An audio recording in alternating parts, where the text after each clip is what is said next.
Bodega San Francisco creciendo juntos y Walmart llegando a todos los rincones de Chile presenta el Rat Pack, la mesa de editoras esta mañana aquí en Mesa Central. Angélica Bulnes, buenos días nuevamente. Buenos días. ¿De qué vamos a hablar hoy? Un gesto de humanidad, una decisión imprudente, mucho, poco, nada.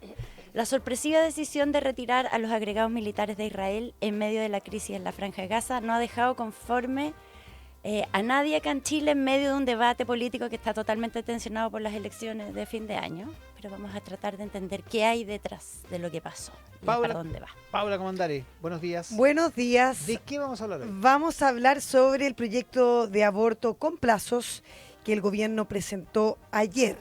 ¿Un derecho en suspenso o un saludo a la bandera? Eso es lo que vamos a explorar. Temas de candente actualidad. Sí, estamos en lo de los debates. Estamos muy contingentes. Ya, pero partamos por lo de Israel y Gaza, Angélica. ¿Y de qué significa y cuáles son las cosas que provoca en la política? Israel pasa por una de las semanas más complejas a nivel diplomático desde que empezó la guerra contra Hamas, y no precisamente porque Chile haya decidido retirar a sus agregados militares en Tel Aviv. Pero si ese país la tiene difícil en ese frente, es inconmensurable con lo que se vive actualmente en Gaza.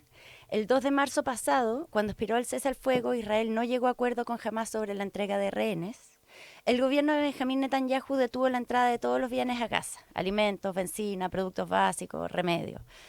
Y junto con eso cortó el suministro eléctrico, impidiendo por de pronto el funcionamiento de las plantas de desalinización y las bombas de agua. Se convirtió, ya había habido algunos bloqueos previos, pero este ha sido el más largo desde el comienzo de la guerra, tras el ataque de Hamas el 7 de octubre de 2023, y lo que tiene a los 2 millones de gazatíes al borde del colapso y la hambruna, como han reportado distintas organizaciones internacionales. Al mismo tiempo, eso sigue los bombardeos, como el que se anunció ayer, que aparentemente mató al nuevo líder que tenía Hamas, Mohamed Sinwar, o el que la noche del lunes fue contra un colegio que servía como refugio y en el que murieron más de 30 personas, 18 de ellas niños, entre ellos todos los hermanos de Ward Halal, de 6 años, y la única hija que sobrevivió al ataque en que también murió su mamá. Murieron no está claro si tenía 4 o 5 hermanos. Murieron todos, murió la mamá y el papá quedó internado muy grave. Hambre y muerte son las únicas noticias que llegan desde Gaza hoy día. Eso es el reporte. La semana pasada, Israel dijo, ante la presión internacional, que iba a comenzar a dar acceso a la ayuda humanitaria, pero no de cualquier forma, sino que, como saltándose los mecanismos tradicionales que provee la ONU, Estados Unidos y Israel diseñaron un mecanismo propio. Crearon la Fundación Humanitaria de Gaza, que las organizaciones de ayuda humanitaria temen que sea utilizada como herramienta política, como herramienta militar, la entrega de las ayudas. Y además dicen que el hecho de que sus entregas estén siendo como custodiadas por las Fuerzas Armadas de Israel claramente no le da seguridad a la población que necesita acceder a esa ayuda, o sea, que está desesperada por acceder a esa ayuda. Como sean los 2 primeros días de entrega o los 2 primeros días de entrega oficial, que fueron ayer y anteayer, la verdad es que han sido súper caóticos, han terminado con disparos, al menos un muerto, ese es como el reporte conservador, y 47 personas heridas el primer día por disparos del ejército, y en medio de una población que está totalmente desesperada en buscar alimentos y bienes básicos. Entonces, ayer hubo otra avalancha, pero sobre una bodega de la ONU. Una de las bodegas. 4 personas murieron. Claro, porque están desesperados. Entonces, desde la propia ONU decían, es imposible pensar que esto va a ser calmado y organizado porque la gente necesita esa ayuda. O sea, en algún momento incluso tuvieron que retirarse porque era tanta la gente que que quería ese alimento que era imposible ni siquiera distribuirlo. O sea, es una operación muy complicada de por sí. Bueno, el nivel de crisis ha llevado a que incluso los aliados de Israel hayan subido el tono contra Netanyahu. Si bien sus aliados siguen apoyando a Israel de distintos modos, ayuda militar incluida, hay una creciente impaciencia con las acciones y el curso que ha tomado la guerra. El lunes de la semana pasada, el Reino Unido, Francia y Canadá, que han apoyado a Israel en su respuesta contra Hamas, dicen que Israel tiene derecho a defenderse, dijeron que la escalada es completamente desproporcionada. Y al día siguiente los británicos suspendieron las conversaciones para ampliar el acuerdo de libre comercio con Israel. Lo mismo la Unión Europea también está parando ciertas asociaciones. El canciller de Giorgia Meloni, en Italia, que no vamos a decir que es un gobierno woke, llamó a parar los ataques, dijo que esto tiene que parar. El fin de semana incluso Donald Trump, el mismo que está persiguiendo el antisemitismo adentro de Estados Unidos a costa incluso de revocar las visas, Todo eso dijo que la guerra tiene que terminar cuanto antes. Y quizás lo más sintomático es que desde Alemania, que es el otro gran aliado de Israel, el líder de ese país, Friedrich Merz, criticó a Netanyahu. Dijo, lo que ahora hace el ejército israelí en Gaza, sinceramente no lo entiendo. Hacer sufrir a la población civil, como ha ocurrido de forma creciente en los últimos días, es algo que ya no se puede justificar por la lucha contra el terrorismo de Hamas. Eso dijo el canciller alemán. Claro, no es una retaíla de bolcheviques, digamos. Alemania, de hecho, dado los crímenes del Holocausto, tiene como parte de su política exterior un compromiso con la existencia y la seguridad del Estado de Israel. Entonces, por eso es tan llamativo que desde Alemania hayan hecho esta crítica. Ahora, si ustedes piensan, si eso está ocurriendo en Alemania o entre los países aliados de Israel, ¿se imaginan ustedes qué puede estar pasando en un gobierno encabezado por un presidente y un sector que siempre ha sido pro causa palestina? ¿Como cuál? Como el chileno, ¿no es cierto? Claro. Esta administración tiene un historial de acciones de protesta contra Israel. La más inolvidable fue cuando el presidente Boric no le quiso recibir las credenciales al embajador de ese país en el año 2022. O sea, esto antes del ataque de Hamas contra Israel. Claro. Nuestras tensiones venían antes de que todo esto empezara. Y desde ahí solo han ido creciendo. Y Boric había tenido enfrentamientos, Exactamente. O sea, desde la época de diputado. Exactamente. Ya, tras el inicio de la guerra, el presidente llamó a consulta al embajador chileno en Israel, que nunca más volvió. De hecho, ya está destinado en otra parte. A La Haya, Jorge Carvajal. Y luego, el año pasado, estuvo la exclusión de Israel de la FIDAE. La última acción es la que conocimos ayer. El presidente llamó de vuelta a los agregados militares. Son 2 que estaban ahí, porque antes ya se había ido uno, que estaban en la embajada en Tel Aviv. Le preguntaba yo a Pablo Cabrera, diplomático de amplia experiencia, sobre concretamente qué significa como este gesto, más allá de que es evidentemente una protesta. Me decía que Chile ya había marcado el punto contra Israel retirando al embajador. Sacar a los agregados tiene como menos significación, pero igual es un punto. Quizás debió haber sido primero, me decía que tal vez debió ser primero el retiro de los agregados después del embajador, pero que la relación ya está resentida y no agrega tanto más. Está por verse qué efecto tiene esto con Israel, pero acá, en Chile, sí tuvo mucho efecto. La medida se tomó la semana pasada. Según me dicen en la Cancillería, nunca fue el plan anunciarla en la cuenta pública. Pero se demoró la comunicación porque tenían que reportarla allá, a la Cancillería de Israel primero, y entiendo que había un feriado la semana pasada. Entonces, se demoró por eso. Pero finalmente pasó el peor escenario, que es que se filtró, lo contó el Líbero. Llegó incluso hasta Argentina. Tú partiste ayer el día contando que había llegado el programa del periodista Eduardo Feynman, que es periodista argentino que además hace su programa con la bandera de Israel ahí. O sea, tiene un especial interés en el tema. Y entonces, tanto allá, como en Argentina, como acá el Líbero, se planteó que era la antesala de un anuncio de ruptura de relaciones con Israel. Claro, y Feynman citaba fuentes de las Fuerzas Armadas Argentinas. Claro, que se habían enterado, probablemente porque una vez avisados los agregados militares allá, se empieza a correr la noticia. Entonces los agregados militares argentinos posiblemente también se enteren. Bueno, quién sabe.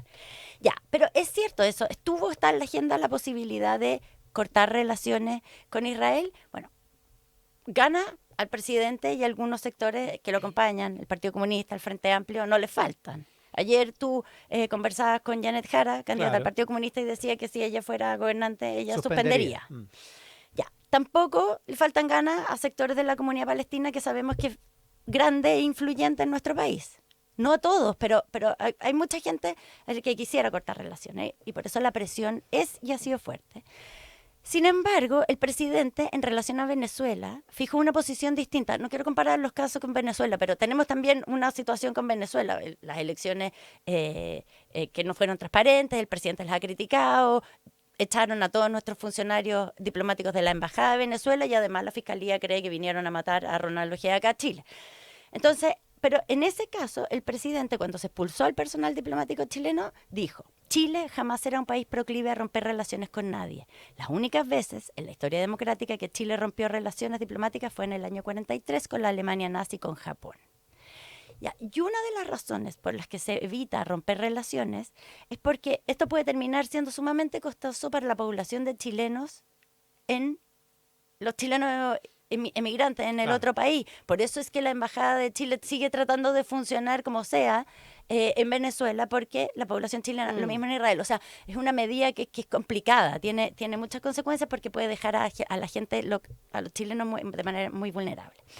Igual contó ayer en las respuestas de las autoridades con respecto a si se iban a romper relaciones o no con Israel, hubo como una respuesta como con ambigüedad programada. El ministro del Interior dijo, no es prudente especular, las decisiones que ha ido tomando el gobierno a través de la Cancillería han sido anunciadas y por lo tanto lo que se puede informar es esta decisión precisa. Y después el canciller habló en la tarde, dijo, la verdad es que no quisiera especular sobre medidas eventuales a adoptar. Esto dijo el canciller Van Claveren, que sacó yo limpio, que si bien no se evalúa en lo inmediato, no es como una decisión que se fuera a tomar ahora en lo inmediato, no se descarta de acuerdo a cómo evolucione la situación. Claro, pero con evolución, no es que no se descarte porque en 48 horas la vamos a tomar, digamos. Eso es como, Claro. no está, siempre lo que me dijeron es, no está en la agenda por ahora. Siempre vino la palabra Pero por si ahora. pasa algo, se puede volver a la exactamente. agenda. Ya, esto tampoco implica que se cierre el capítulo, si bien en el Frente Amplio, al menos en el sector que no es el más radical en este tema, entienden que no esperan que anuncie el presidente en la cuenta pública un quiebre de relaciones, si esperan algún gesto. O sea, si esperan que esto se incluya, mencione, claro. se incluya de algún modo. El candidato de ese sector, Gonzalo Winter, pide un embargo de armas. Hay también un proyecto de ley desde hace un tiempo que prohíbe la importación de mercancías, bienes o productos provenientes de colonias o asentamientos en territorios ocupados considerados ilegales. Por ejemplo, que se le pusiera urgencia. Lo que pasa es que el proyecto parece que quedó bastante mal redactado. Eso es Ya, como, ya, este es un es como problema, es muy digamos. amplio, no quedó bien redactado, pero como que hubiera alguna clase de gesto. Perdón, embargo de armas, ¿le vendemos nosotros armas a Israel? No, es que ellos, nosotros más bien somos, por eso lo que pasa es que ¿Cómo vamos a hacer embargo? España estaba promoviendo esto, pero es raro, curioso el embargo de armas, no comprarle más armas o ponerle aranceles, Claro, pero yo creo que es de sentido. vuelta, claro, no comprarle más. eso es lo que ha propuesto el candidato. No es la enmienda Kennedy de, Claro. de Estados Unidos contra Claro, Chile. digamos. exactamente. En el caso de España, se entiende. Se entiende, claro. Bueno, pero acá, por otro lado, hay quienes temen que las decisiones del gobierno, que solo siguen tensionando la relación con Israel, puedan tener implicancias para nosotros. En temas de defensa, el ejército sí tiene dependencia de algunos software de Israel en algunos temas, o que afecten nuestra relación con Estados Unidos cuando tenemos conversaciones bien delicadas ocurriendo con ese país con respecto a los aranceles, que es otro tema totalmente distinto, pero ya hemos visto que los temas arancelarios y tarifarios se están usando para lograr otros objetivos. Claro. Igual Con los como que otros pareciera países. que incluso Trump está tomando cierta distancia con Netanyahu, ¿no? Efectivamente, bueno, ayer también le dijo Netanyahu, no se te ocurra invadir Claro. Irán, que es otra historia también que está ocurriendo. Hay una negociación con Irán y Israel cree que este es el momento de bombardear Irán, porque nunca ha estado como más vulnerable. Y además Estados Israel Unidos le ayer dice momento. Volvió a bombardear los hutíes, o sea, tiene harto flanco. Tiene harto flanco, sí. no me alcanza el tiempo. Y al mismo tiempo, hoy anunció la mayor cantidad de autorizaciones para asentamientos en Cisjordania de toda la historia. Increíble. Entonces, está avanzando en varios frentes Israel. Israel, Es claro, muy- porque cree que es un momento Que es el como momento. un punto de quiebre en que Claro. su- Como que ya no está centrado solamente en Gaza, sino que se No, está ampliando. Claro, y eso porque es súper peligroso. está también. proyectando su futuro como defensivo, como este es Exactamente. el momento en que tengo que aprovechar la vulnerabilidad de todos los demás. Porque después se viene la Exactamente. respuesta. Ya, vamos a ver cómo sigue eso. El proyecto de interrupción voluntaria del embarazo, así se llama el proyecto de aborto legal. ¿Qué es exactamente, Paula? Comenta. Sí, digamos que ayer se presenta este proyecto, digamos, una de las iniciativas más simbólicas del mandato de Gabriel Boric y al mismo tiempo uno de los más difíciles de aprobar. La legislación del aborto ya con este plazo de 14 semanas de gestación, que es un debate que vuelve al centro de la escena política, aunque esta vez con muchas dudas sobre si realmente se quiere avanzar o simplemente se quiere dejar instalado el tema. Porque más allá del contenido de este plan, lo que hoy se discute es el momento, su timing y lo que significa en el tablero político hoy. Desde el oficialismo, de hecho, lo admiten como en voz bajita, que esto no va a avanzar en esta administración, pero que es importante mostrar que el mandatario cumple sus compromisos. Porque, claro, lo que está sumamente claro es que los votos no están sobre la mesa en Palacio. De hecho, ni siquiera dan por descontado que vaya a cruzar el cerco de la Comisión de Salud, que es donde se va a empezar a discutir. sea, imagínense lo complejo que se ve ya desde el inicio del debate en una de las primeras comisiones. En simple, no tiene respaldo en la derecha, ni tampoco en demócratas, ni en amarillos, ni en la democracia cristiana. Y sin esos apoyos no hay futuro parlamentario. Pero sí hay como un objetivo detrás, que es cumplir, como les digo, con una promesa presidencial y preparar el terreno para un eventual segundo tiempo progresista, donde el equilibrio del Congreso pueda ser otro. O sea, que se instale el tema, que igual lo discutamos, que debatamos. Ahora, en una de esas, piensa el proyecto de 40 horas, lo presentaron las diputadas Cariola y Vallejo en el gobierno de Piñera 2 Exactamente. y terminó aprobándose en este Claro, gobierno. en- Y fue antes del estallido social, antes de que hubiera otra... cuando se comenzó a hablar. Otro reordenamiento de Claro, fuerzas, ¿te acordás? claro, sí, De claro. hecho, obligó, ¿quién era el ministro del Trabajo? Monker. Sí. ¿Te acordás que sacó un proyecto como de 47 y 32 40,5 horas? Sí, sí, o sea, sí. obligó al gobierno, lo puso al gobierno de Piñera en mala posición, digamos. Claro.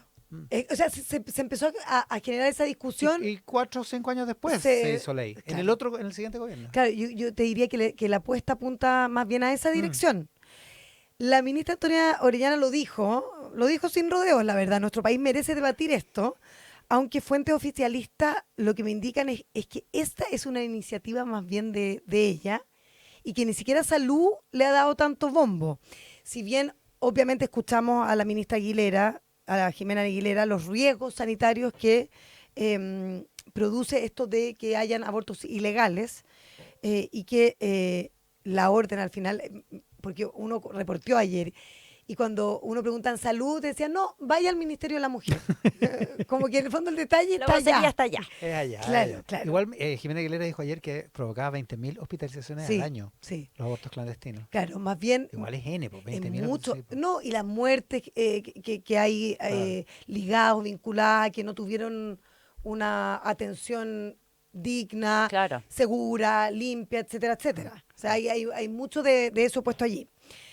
Ahora, Orellana empuja esta ruta, la ruta de que discutamos el tema, no solo por convicción política, sino porque es un hecho que hoy hay miles de mujeres que abortan de manera clandestina. Entonces ahí la mirada de salud y de la mujer están bien unidas, bien complementadas. Alineadas. Alineadas, claro. O sea, claro, que es un problema de salud pública, eso es lo que Exactamente, plantea. claro. Que implica medicamentos caros por una parte, Ujú. hay gente que lo tiene que adquirir así como en el mercado negro casi, y a veces inseguro también. El proyecto de alguna manera se hace cargo de esa realidad y lo hace inspirándose en parte de la experiencia alemana. Allí el aborto está despenalizado hasta la semana 14, desde la última menstruación, si se quiere, siempre que la mujer reciba una especie de consejería previa. En Chile la propuesta empuja también hasta la semana 14 como umbral, sin exigir causales ni diagnósticos médicos. Y es por supuesto un paso más allá de las 3 causales aprobadas en 2017, un salto que el oficialismo considera inevitable, aunque sabe que el Congreso actual no está por acompañarlo.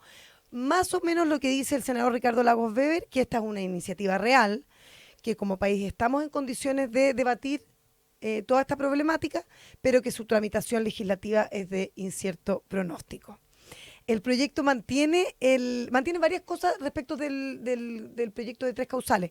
El régimen de objeción de conciencia personal e institucional, eso sigue vigente. Eso no va a cambiar nada. No Y cambia, eso que no. está como no. recién actualizado por el reglamento que acaba de salir de la Exactamente, Contraloría. claro. Establece que la mujer deberá dar su consentimiento según las normas de Código Sanitario y obliga a los centros médicos a garantizar acceso a la información y a la atención médica en el menor tiempo posible.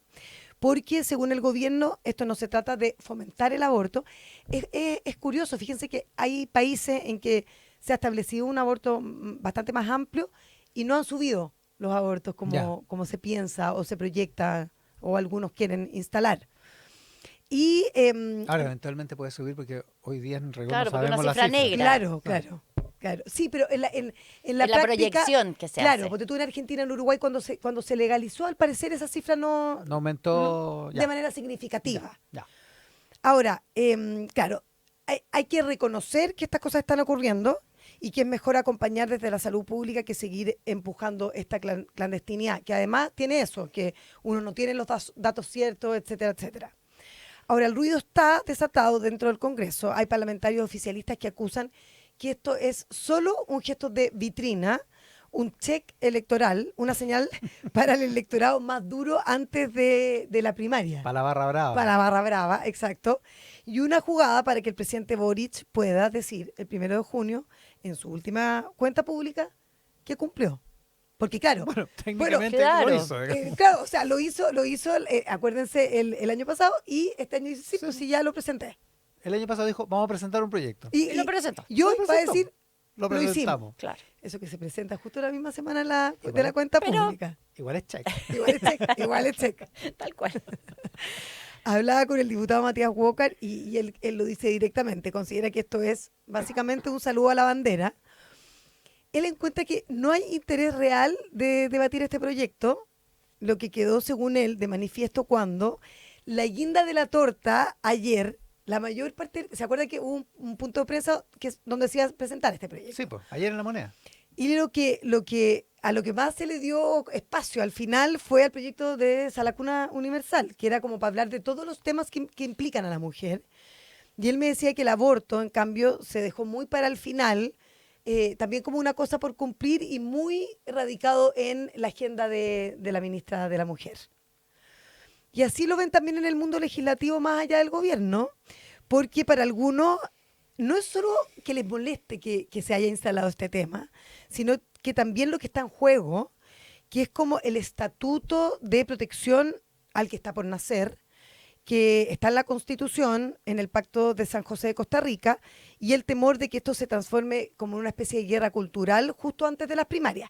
Y ahí uno tiene las dos miradas, porque conversando con la ministra Orellana, me decía que ellos estaban muy basados en el modelo alemán, precisamente porque el derecho del que está por nacer en Alemania también está Ya. en la Constitución. Consagrado. Está consagrado en la Constitución. Entonces, esa línea te demuestra que sí se pueden hacer las dos cosas juntas, en su visión. Y para el mundo que se opone a este proyecto te dice, esto es muy contrario a lo que dice el Pacto de San José y a lo que establece nuestra Constitución con tanta fuerza. Y en la derecha, como Todo esto ya lo hemos vivido. lo vivimos en el tema del... Lo hemos vivido tantas veces. Sí, pues lo vivimos en el tema del Esta divorcio. discusión. No, y en el tema del divorcio, que Sí. también es un tema valórico. Y con la píldora el día después. Pucha, qué Y el costó. aborto tres causales, Bueno. y después para la Convención 2, cuando los republicanos Claro. trataron de retroceder. Bueno, Sí, sí, es un tema, estos temas valóricos yo creo que cuesta incluso conversarlos, porque tenemos porque miradas es muy que apelan a disímiles, cosas muy, a personales, convicciones muy sí, personales sí, de las personas, sí. como a Porque es cuestión de estructuras convicciones, no de entender la vida. Claro, Sí, más no es una bien- cuestión de que podéis convencer con Exacto. hechos. Claro, Claro. no con datos. No, es más bien... Aunque claro, son no sé si bien ideolo- importantes los datos, ¿ah? Son Ah, bien sí. importantes las cifras y todo. Todo esto no es pura como yo creo, yo quiero o no quiero. No, los datos importan Súper. importan mucho en este tema. Ahora, esto genera mucha polémica, mucha discusión, mucho debate. Y ayer en la derecha lo vimos así. El diputado presidente de la UDI, Guillermo Ramírez, dice que la idea de sacar este proyecto ahora tiene que ver con esconder o desplazar temas muy complejos para el Ejecutivo, como el caso de licencias médicas, procultura o los nuevos antecedentes del caso Monsalve. Esa fue la línea en Comando Matei, ¿no? En Chile. Sí, Vamos. totalmente. En el fondo, volver a sacar a colación este tema como para desviar la atención frente a temas que hoy al gobierno le puede ser complejo. El caso de Monsalve y cómo actuó el gobierno en el caso de Monsalve también es una línea de acción compleja para el gobierno. Pero en La Moneda han optado, yo te diría, por primera vez, por anclar el relato del proyecto en la evidencia, en los números, como decíamos recién, y no en el conflicto. O sea, la ministra Orellana estuvo aquí en esta misma mesa Sí. y en algún momento ya dice, lo importante es debatir. Antes hubiese dicho, queremos sacar este proyecto y queremos instalarlo. Y, No, es bien modesta la Sí, aspiración, sí, digamos, abrir sí. el debate. sí, y poner como experiencias de otros países, sacar números, hablar de un tema, del tema del aborto como un tema de salud pública Y y, acá no como un estamos tema hablando. ideológico, y aquí estamos.